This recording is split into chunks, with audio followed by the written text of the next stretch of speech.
Hey everybody, here we are. It's the 21st of December. I know it's late, but hey, it's still technically the 21st. So here we are with chapter 21 of A Christmas Carol by Charles Dickens. Oh yeah, and we're at Wanda's house. So that's why the different backdrop. Showing off my shirt, okay. So, Christmas Carol chapter 21. He recoiled in terror, for the scene had changed. And now he almost touched a bed, a bare, uncurtained bed, on which, beneath a ragged sheet, there lay something covered up, which, though it was quiet, announced itself in awful language. The room was very dark, too. The room was very dark, too dark to be observed with any accuracy, though Scrooge glanced around it in obedience to a secret impulse, anxious to know what kind of room it was.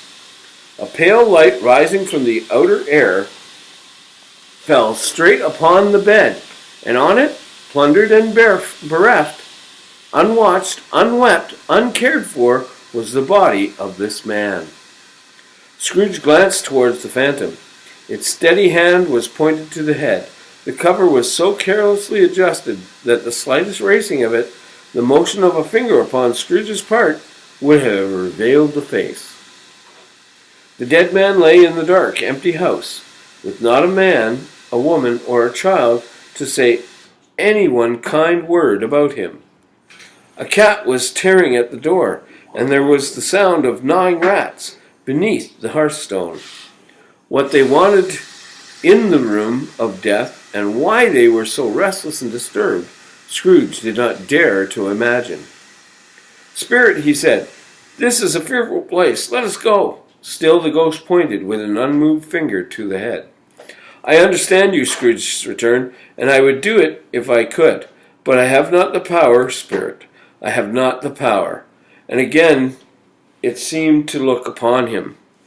"If there is any person in this town who feels emotion caused by this man's death," said Scrooge, quite agonized, "show that person to me, Spirit, I beg of you." The phantom spread its dark robe before him for a moment, like a wing, and withdrawing it revealed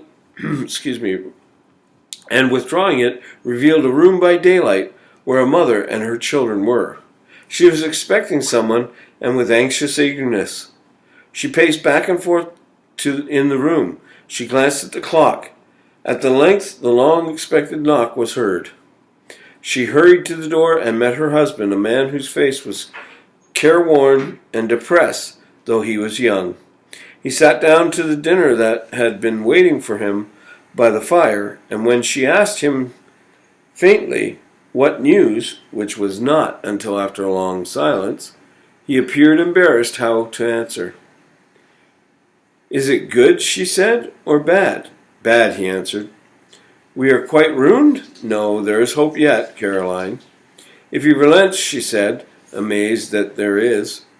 "Nothing is past hope, if such a miracle has happened."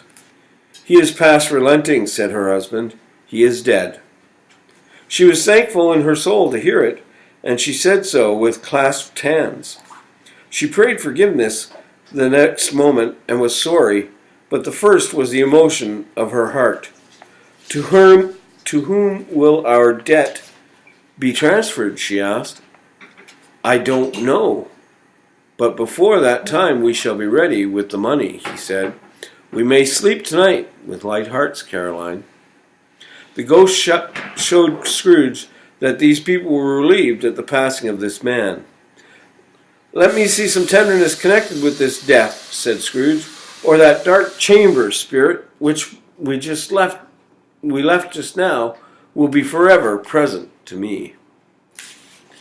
And that, ladies and gentlemen, is chapter 22 of A Christmas Tale by Charles Dickens. Join us tomorrow for chapter number 22. Good night.